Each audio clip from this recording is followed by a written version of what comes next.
Assalamualaikum warahmatullahi wabarakatuh. Saya Hamdan Abdul Ghaffar, mahasiswa Pendidikan Agama Islam Universitas Islam Negeri Sunan Gunung Jati Bandung, Fakultas Tarbiyah dan Keguruan. Hari ini kita mau ngapain ya? Oh ya, hari ini saya ingin mempresentasikan seorang tokoh filsuf dalam Islam yang juga di Eropa dikenal dengan nama Edmund Pace. Kira-kira siapa sih Edmund Pace itu?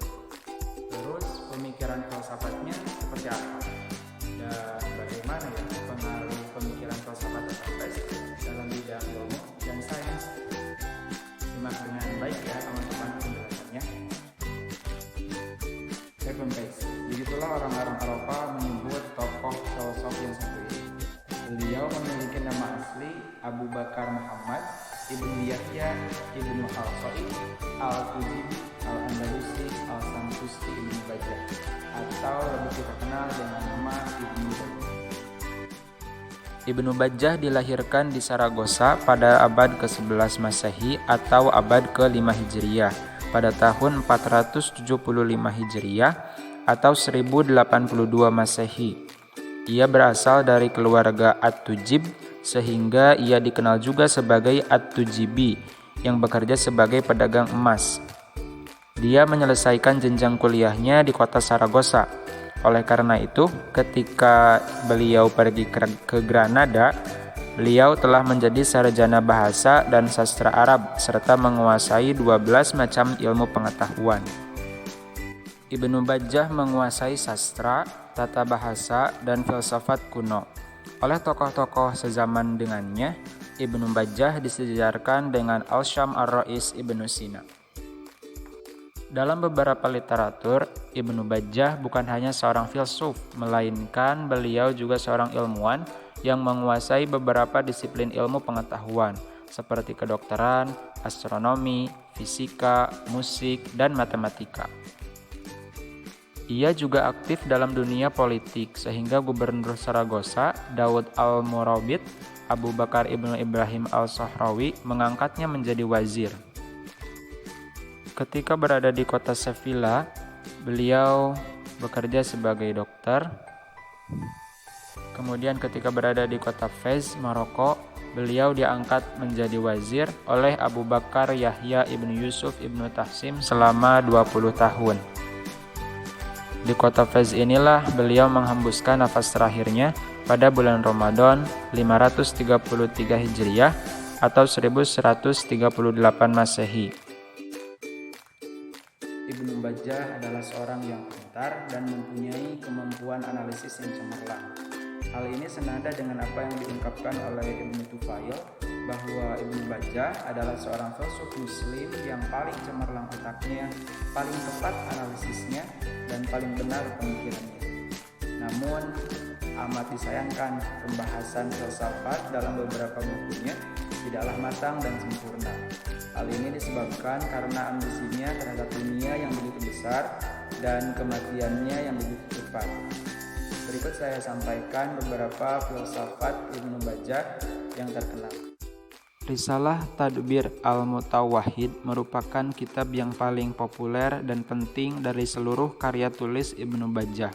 Kitab ini berisi tentang akhlak, politik, serta usaha-usaha individu menjauhkan diri dari segala macam keburukan-keburukan dalam masyarakat dan negara yang disebutnya sebagai insan muwahhid atau manusia penyendiri. Risalah Al-Wada merupakan risalah yang membahas penggerak pertama atau Tuhan bagi wujud manusia, alam, serta beberapa uraian mengenai kedokteran. Risalah Al-Ittisal Al-Aql Al-Insan atau perhubungan akal dengan manusia yang menguraikan tentang hubungan manusia dengan akal fa'al. Kemudian ada kitab An-Nafs. Kitab ini menjelaskan tentang jiwa dan juga berisi tentang keterangan mengenai kegemaran Ibnu Bajjah, yakni pemusatan dalam batas kemungkinan persatuan jiwa manusia dengan Tuhan sebagai aktivitas manusia yang tertinggi dan kebahagiaan yang tertinggi, yang merupakan tujuan akhir dari wujud manusia.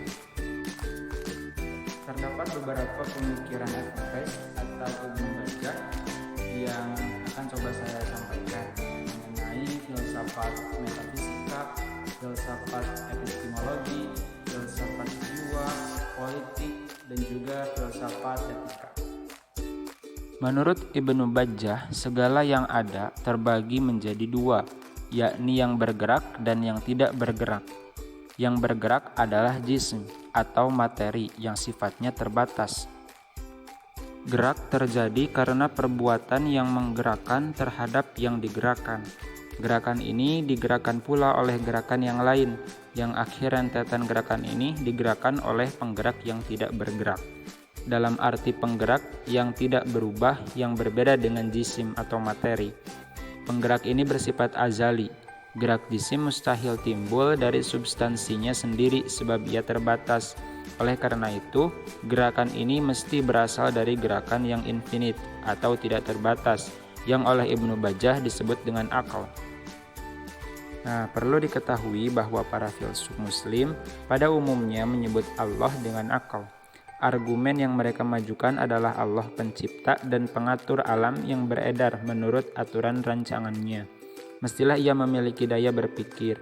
Kemudian dalam menauhidkan Allah semutlak-mutlaknya, para filsuf muslim menyebut Allah sebagai zat yang mempunyai daya berpikir atau akal, juga berpikir atau akil, dan objek pemikirannya sendiri atau makul. Keseluruhannya adalah zatnya yang Maha Esa. Ibnu Bajjah juga menandaskan bahwa Tuhan memanifestasikan pengetahuan dan perbuatan kepada makhluk-makhluknya. Metode yang diajukan Ibnu Bajjah adalah perpaduan perasaan dan akal. Dalam masalah pengetahuan fakta, ia mempergunakan metode rasional empiris, tetapi mengenai kebenaran akan keberadaan Tuhan, ia mempergunakan filsafat. Kebenaran itu sendiri dapat diperoleh manusia apabila manusia menyendiri. Menurut Ibnu Bajjah, akal memiliki dua fungsi, yaitu memberikan imajinasi objek yang akan diciptakan kepada unsur imajinasi dan memiliki objek yang dibuat di luar roh dengan menggerakkan organ-organ tubuh. Menurut pendapat Ibnu Bajjah, setiap manusia mempunyai jiwa. Jiwa tidak mengalami perubahan sebagaimana jasmani. Jiwa adalah penggerak bagi manusia. Jiwa digerakkan dengan dua jenis alat, yaitu alat-alat jasmaniyah dan alat-alat rohaniyah. Alat-alat jasmaniyah ada yang buatan dan ada pula yang alamiah, seperti kaki dan tangan. Alat-alat alamiah ini lebih dahulu daripada alat buatan yang oleh Ibnu Bajjah disebut dengan pendorong naluri atau roh insting. Ia terdapat pada setiap makhluk yang berdarah. Ibnu Bajjah membagi bentuk kejiwaan menjadi 3 bagian, yaitu bentuk-bentuk tubuh sirkular yang hanya memiliki hubungan sirkular dengan materi sehingga bentuk-bentuk itu dapat membuat kejelasan materi dan menjadi sempurna. Kemudian yang kedua, kejelasan materi yang bereksistensi dalam materi. Yang ketiga, bentuk-bentuk yang bereksistensi dalam indera-indera jiwa, akal sehat, indera hayal, ingatan, dan sebagainya, dan yang berada di antara bentuk-bentuk kejiwaan dan kejelasan materi. Dari pengertian mutawahhid, banyak orang mengira bahwa Ibnu Bajjah menginginkan supaya seseorang menjauhkan diri dari masyarakat ramai.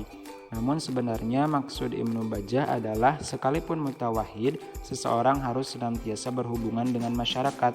Namun hendaklah seseorang itu mampu menguasai diri dan sanggup mengendalikan hawa nafsu, tidak tersesat ke dalam arus perbuatan rendah masyarakat. Dengan kata lain, ia harus berpusat pada dirinya dan merasa bahwa dirinya adalah panutan orang lain, serta sebagai penyusun perundang-undangan bagi masyarakat, bukan malah tenggelam dalam masyarakat itu. Ibnu Bajjah membagi perbuatan manusia menjadi 2 bagian. Bagian pertama ialah perbuatan yang timbul dari motif naluri dan hal-hal lain yang berhubungan dengannya, baik dekat maupun jauh. Bagian kedua ialah perbuatan yang timbul dari pemikiran yang lurus serta kemauan yang bersih dan tinggi. Bagian ini disebutnya perbuatan-perbuatan manusia. Pangkal perbedaan antara kedua bagian tersebut bagi Ibnu Bajjah bukan perbuatan itu sendiri, melainkan motifnya.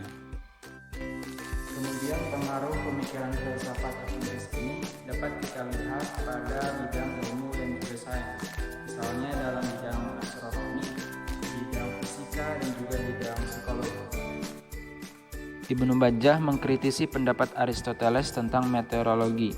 Ia bahkan mengungkapkan sendiri teorinya tentang galaksi Bima Sakti. Ibnu Bajjah menegaskan bahwa galaksi Bima Sakti merupakan sebuah fenomena luar angkasa yang terjadi di atas bulan dan wilayah subbulan. Pendapat Ibnu Bajjah dicatat dalam Ensiklopedia Filsafat Stanford. Untuk mendukung penjelasan Ibnu Bajjah, beliau melakukan pengamatan terhadap hubungan dua planet, yaitu Jupiter dan Mars pada tahun 500 Hijriah. Tahun 1106 Masehi. Dalam bidang fisika Islam, Ibnu Bajjah mengungkapkan hukum gerakan.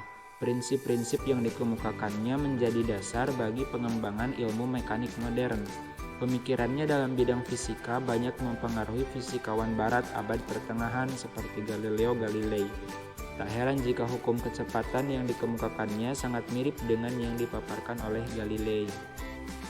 Ibnu Bajjah adalah fisikawan pertama yang mengatakan selalu ada gaya reaksi untuk setiap gaya yang mempengaruhi. Ibnu Bajjah pun sangat mempengaruhi pemikiran Thomas Aquinas mengenai analisis gerakan. Inilah salah satu bukti betapa peradaban barat banyak dipengaruhi oleh yang dikembangkan ilmuwan muslim. Ibnu Bajjah sangat berjasa dalam mengembangkan psikologi Islam. Pemikirannya tentang studi psikologi didasarkan pada ilmu fisika.